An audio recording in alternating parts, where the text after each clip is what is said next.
Good morning, class 10th. You are studying about making of the global world. The topic is rise of mass production and consumption. Rise of mass production and consumption में आपने पढ़ा a well-known pioneer, Mr. Henry Ford in USA established a car-making plant in Detroit. Concept of adopted the assembly line of the Chicago slaughterhouse. तो उन्होंने after 3 minutes interval properly after 3 minute interval से मतलब होता है कि proper 3 minute के बाद उन्होंने एक कार बनाई जो दुनिया की सबसे जल्दी बनने वाली कार कहलाई। First of all conveyor belt के कॉन्सेप्ट पे या कन्वेयर बेल्ट वहाँ लगी होने के कारण जो वहाँ के लेबर थे उन्होंने उन्हें डिनाई किया कि I am unable to do this type of the work. So उन्होंने वेजेस जो है बढ़ा दिए थे। वेजेस बढ़ाने का मतलब होता है सैलरी उनकी बढ़ा दी कि नहीं आप प्रॉपर यहाँ पे वर्क करिए और आपको वेज बढ़ाई जाएगी। जस्ट लाइक इसी के बाद जो आगे बढ़ा इस कॉन्सेप्ट को कहना चाहिए कि जैसे ही हमने अडॉप्ट किया इस कॉन्सेप्ट को, जैसे ही पूरे यूएस ने अडॉप्ट कर लिया 19 कहना चाहिए 20s के आसपास। 20s का मतलब होता है 1920s और 1920 से लेके 21, 22, 20 ऐसे 30 तक एक डिकेड मीन्स तो पूरे यूएस में स्प्रेड हुआ।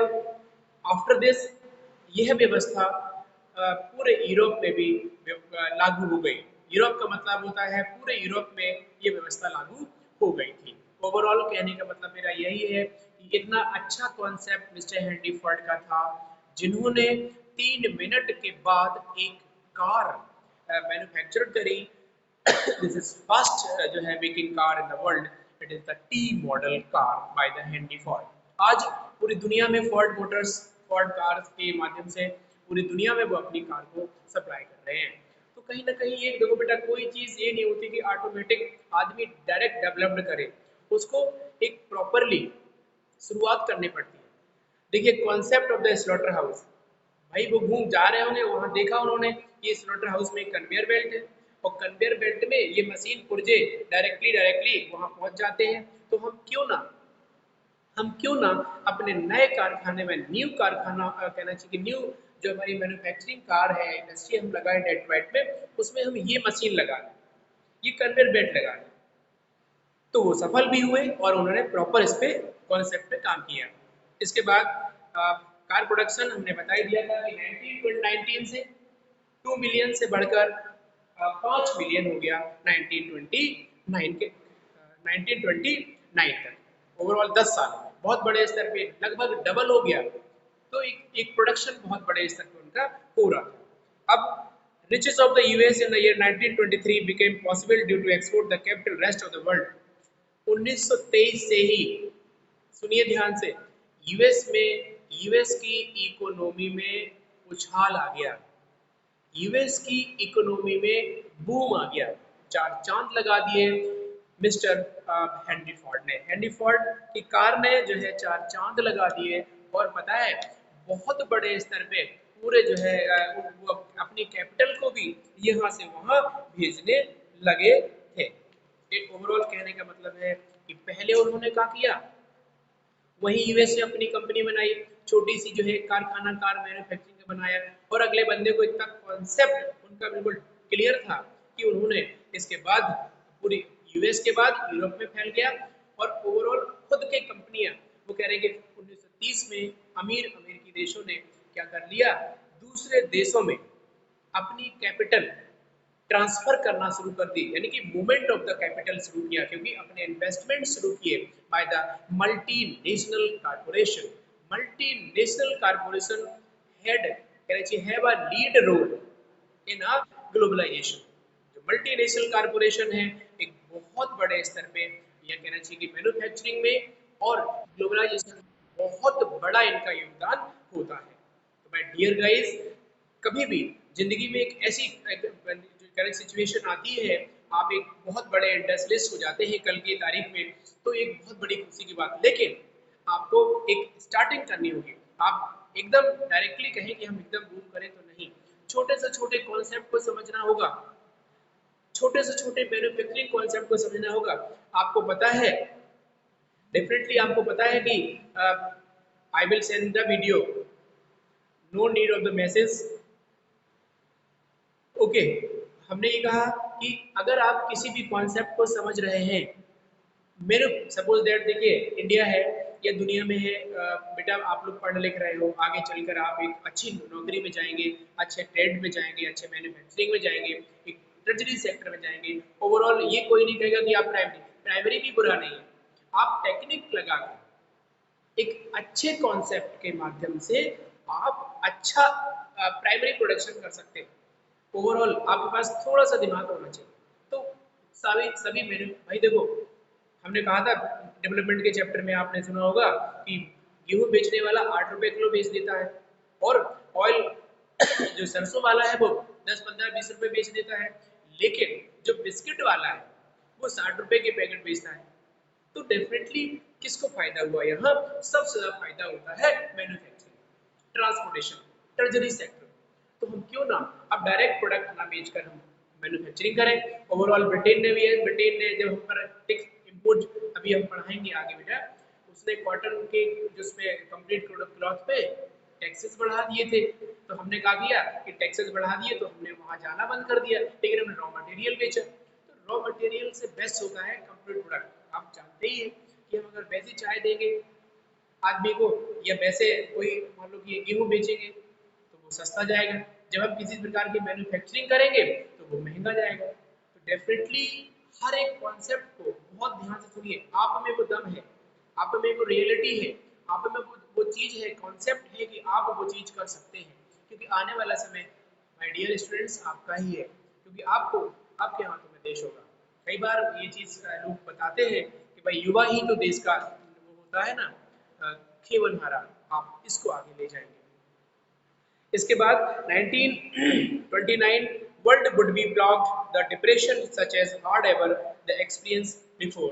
अब बुरा वक्त भी आता है, कहते हैं बुरा वक्त पूछ कर नहीं आता। और 1929 का समय ये जो है एक बड़ा भयानक समय, अमेरिका के ऊपर एक बड़ी महामंदी, एक ग्रेट डिप्रेशन। आपने पढ़ा था क्लास 9th में, मैंने बोला था कि 1929 में जो है 24 अक्टूबर को 13 मिलियन शेयर बिक चुके थे on a single day. This is very this is a beginning of the depression in the world, in particular Europe, when Wall Street exchange crashed हो गई। अमेरिका का शेयर बाजार जब धड़ाम हुआ तो पता है 13 मिलियन शेयर बिके थे। बहुत बड़ी चीज है 13 मिलियन शेयर एक दिन में बिकना सिंगल, क्योंकि लोगों को डर था। उसी उसी उसी तारीख में तुम्हारा कहाँ पे डिप्रेशन, जर्मनी में तो और भी हालात थी। जर्मनी के लोग इसके चेस्ट पे पट्टी बांध घूम रहे थे कि I want a work any time, हम रेडी हैं किसी भी प्रकार का काम करने के लिए, प्लीज हमें काम चाहिए। सड़कों पे लोग घूमते थे, कोने अपने गलियों में लोग ताश खेलते थे। तो बेटा डिप्रेशन पूरे संसार में हुआ। In this time economic depression जैसा लगता है आज भी जो युवा है 90% जो जो हमारा वैसा अनऑर्गेनाइज सेक्टर है वो थोड़ा परेशानी में है आज की तारीख। This is a form of the depression also, क्योंकि जब बेरोजगारी आती है, जब अनएम्प्लॉयमेंट शुरू होता है या अनएम्प्लॉयमेंट इंक्रीज करता है, तो इसी को तो कहते हैं डिप्रेशन। और कौन सा डिप्रेशन नया होता है कि साहब वहाँ पे प्रोग्राम्स हो रहे हैं तो डिप्रेशन चल रहा है? No, this is a time of depression. आप महसूस कर रहे हैं कि आप घर बैठे हैं। दूसरी चीज, ओवरऑल आपके पेरेंट्स अगर ऑर्गेनाइज सेक्टर में है कोई बात नहीं है, अगर अनऑर्गेनाइज में है तो कहीं ना कहीं प्रॉब्लम क्रिएट हो जाएगी। So this is a form of the globe. तो घबराने की इसमें कोई बात नहीं है, घबराने की बात इसलिए नहीं, दिस इज नॉट न्यू, नया नहीं है, ये नया ये तो संसार में और भी कई जगह हुआ।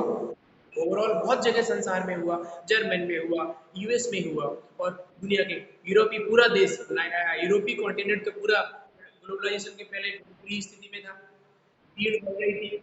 ओवरऑल हमारे कहने का मतलब ये नहीं है डिप्रेशन नया नहीं होता।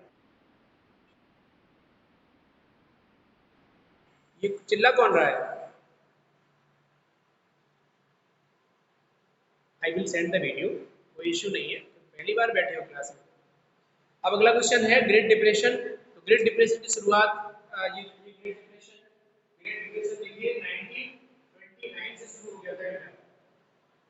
ग्रेट डिप्रेशन की शुरुआत 1929 से पर्टिकुलर सबसे पहले अमेरिका में हुई थी। अमेरिका ने 1929 में उनका जो वो था क्या था 50% national income of America become half at the time of depression. Depression के समय यूएस की जो कमाई थी वो 50% हो गई थी। National income it is GDP, राष्ट्रीय आय या ग्रॉस डोमेस्टिक प्रोडक्ट, जो हमारे देश के अंदर तीनों सेक्टर से जितनी भी इनकम आती है इसी को तो कहते हैं राष्ट्रीय आय या national income. Decline and become half. और Wall Street exchange down crest और 23 मिलियन शेयर बिके। तो ये कहीं ना कहीं डिप्रेशन की माय डियर ये बेटा शुरुआत है। इसके बाद ये डिप्रेशन 1932 1930s के आसपास तक चला। 1930s का मतलब होता है 2, 3, 4 ऐसे। तो ओवरऑल अगर आप कहें कि हमने यूएस की बात करें तो 1929 से लेके ये 30 ये तक चला। ये इसका डिप्रेशन की तारीख है ना। और all over world effected by the depression due to in India की बात करें तो यहाँ पे प्रोडक्शन बहुत बड़े स्तर पे हुआ, लेकिन विदेशी बाजारों में हम एक्सपोर्ट नहीं कर पाए, वहाँ पर खरीदार कम थे। Lack of the buyer, this is a form of global depression. Bengal के किसान, अभी हम लोग इंडिया ग्रेट डिप्रेशन पढ़ेंगे तो बंगाल किसानों की बात करेंगे। Agriculture overproduction remained problem. This was made worse by the falling agriculture prices. देखिए मैंने बोला there were over production over there. जब एग्रीकल्चर में ओवर प्रोडक्शन होता है तो हमारे प्रोडक्शन को खरीदने वाला भी तो कोई चाहिए। अब खरीदने वाला कोई नहीं है तो क्या करेंगे प्रोडक्शन का। In this time economic depression है, युवा भारत में घूम रहा है। इकोनॉमिक डिप्रेशन ही तो है, नौकरियां नहीं है, बस कोई दिक्कत नहीं, हंसते रहो लेक्चर देते रहो, कुछ नहीं होने वाला। ओवरऑल कहने का मतलब मेरा यही है बेटा कि डिप्रेशन में जब प्रोडक्शन तो खूब होता है, पढ़े लिखे लोग तो खूब है, लेकिन उनका आउटपुट प्रॉपर नहीं आ रहा। जो कीमत उनकी होनी चाहिए, जो प्रॉपर उन्हें कहना चाहिए, उन्हें जॉब्स होने चाहिए, जो प्रॉपर उनका काम होना चाहिए, वो नहीं होता है। This is a depression. ये महामंदी कहलाती है ये पूरी दुनिया में। लेकिन अब हम लोग डिप्रेशन ही में हैं इस वक्त। Price slum, agriculture income decline, price जो एग्रीकल्चर के वो खराब हो गए क्योंकि लैक ऑफ द बायर। जब तक हमने कहा ना कि इंटरनल प्रोडक्शन से काम नहीं चलता, इंटरनल एक्सपोर्ट से काम नहीं चलता, हमें सबसे ज्यादा क्या करना चाहिए, हमें एक्सपोर्ट बाहर करना चाहिए। और मैंने ये भी बोला है कि जो देश पूरे संसार में सबसे ज्यादा एक्सपोर्ट करेगा वो देश डेवलप होगा। डेफिनेटली वो देश डेवलप होगा क्योंकि भाई हम हर चीज हमारे पास है, हम एक्सपोर्ट करते चले जा रहे हैं तो हम कुछ कमा लेंगे ना। अगर हमें सब चीज खरीदना पड़े, you can take the example of your domestic chores, domestic things.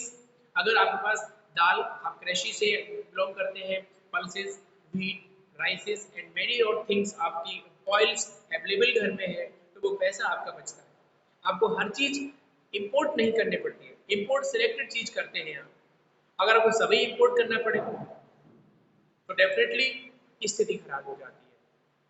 यही डिप्रेशन वहां चल रहा था। किसानों ने जो पैसा बाजार में लगाया था वो भी निकाल लिया क्योंकि उन्हें पता था कि अब कुछ होने वाला नहीं, डिप्रेशन है, उनके प्राइसेस घट रहे थे, रीजन बाहर माल जा नहीं रहा था, स्लम्प हो जाएंगे प्राइसेस। अब ये सब ये डिप्रेशन का है। इसके बाद फ्रॉम प्रोड्यूस ड्यूटेड of the lack of buyer. मैंने बोला ये तो हो गया डिप्रेशन का पहला कारण। दूसरा कारण बता देते हैं 1920s countries financial their investment through loan US when going was good. US overseas lender paid the first sign of the trouble। पता है अमेरिकी बैंकों ने लोगों को कर्जा दे रखा था जब वॉल स्ट्रीट एक्सचेंज गिर गई और अमेरिका में डिप्रेशन हो गया और पूरे संसार में तो लोन भी आपस में नहीं लोग दे पाए, हम रिकवर नहीं कर पाए लोन को, तो जो पैसा हमने बांट रखा था वो भी डूब गया। देखिए ये डिप्रेशन। कोई पैसे भाई हमने लोन दिया, आप बैंक हैं, आपने किसी को लोन दिया, अब उसकी कंडीशन रीपे करने की नहीं है, उसने प्रॉपरली आपके वो लिए थे, अब आपके दिमाग में चल रहा होगा कि सर कोलेट्रल आप बताते हो, कोलेट्रल तो कोलेट्रल की वैल्यू ही नहीं थी, कोलेट्रल की वैल्यू नहीं थी, तो कौन लैप्स करेगा? इसीलिए भाई जब करेंसी की जरूरत पड़ती है, जब नकदी की जरूरत पड़ती है, तो फिर कोलेट्रल वोलेट्रल काम नहीं आता। भाई हमने इस चौक पे लोन लिया था, अब इस चौक की वैल्यू ही नहीं रही, तो कैसे क्या करेगा, कोई खरीदेगा ही नहीं, तो पैसा तो नहीं होगा ना।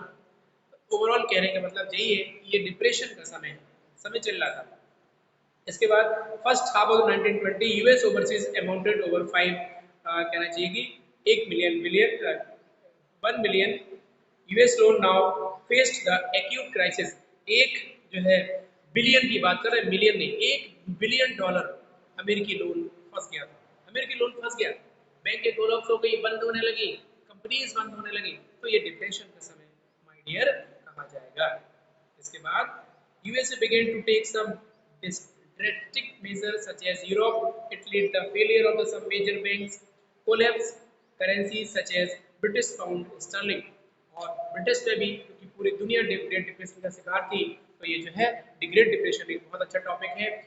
In your life, in your competition examination में डिप्रेशन की क्वेश्चंस आते हैं, तो माय डियर्स इसके बाद हम नेक्स्ट वीडियो में क्लियर कराएंगे। Okay, thank you.